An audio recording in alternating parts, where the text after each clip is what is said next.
जल से भी ज्यादा अग्नि की जरूरत है। आप कहोगे आग की क्या इतनी जरूरत होगी?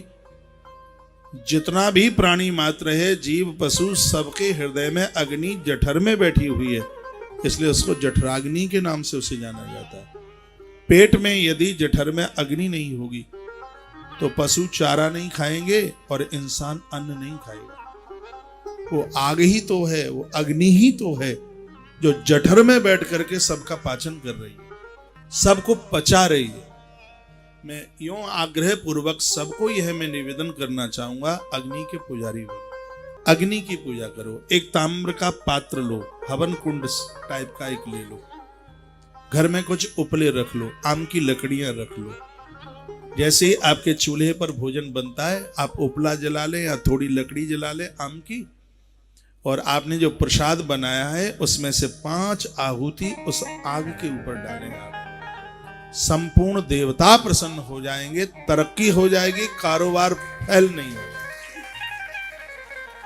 आदमी इतना आलसी और इतना प्रमादी बन गया, नहीं तो भोग लगाने का जो विधान है वो अग्नि के ऊपर डालने का ही है।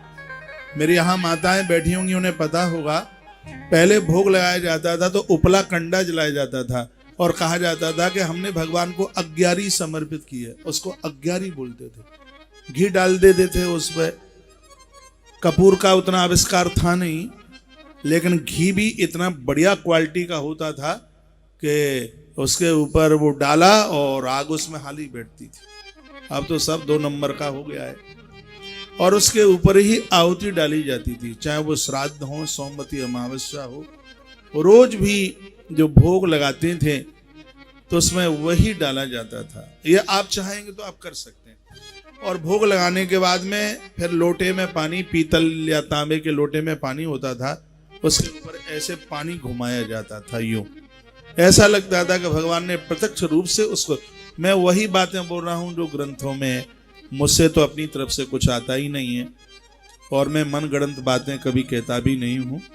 जो प्राचीन परंपराएं, प्राचीन जो सभ्यताएं आज विलुप्त हो रही हैं, तो मुझे ऐसा लगता है कि प्रकृति का एक संदेश मेरे लिए भी है कि मैं इसके लिए कोशिश करूं कि हमारा जनमानस इसको भुला ना पाए। आप मेरे ही निवेदन पर कुछ करके आप देख लें, कुछ ही समय में घर के हालात बढ़िया ना हो जाए तो मुझे फाइन लगा देना आपको, यदि ना हो तो। आप कहें कि महाराज आपकी वजह से 300 रुपया हवन कुंड खरीदने में चला गया, ये नुकसान और कुछ नहीं मिला, 10 गुना फाइन ज्यादा लगा देना। आप ये करके देखो, आनंद होगा। यज्ञ की जो भस्म है ये निरोगी बनाती है।